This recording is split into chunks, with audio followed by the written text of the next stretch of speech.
Hello, dear viewers. One of the interesting finds exhibited in the exposition of the National Museum is a printing wooden block of chitgari. Chitgari is considered one of the ancient Tajik craft and is still common among the people today.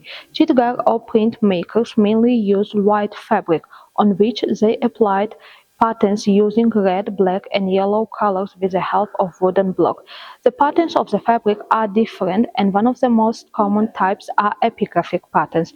Epigraphic patterns are usually verses from the great poet, which on this wooden block have been carved with high skills. On this wooden block, verses from the great poet Tajik Persian classical literature attorney Shopri have been carved, and it reads: هر که مهمان را برای تا زدید از خدا الطافی به انداز زدید.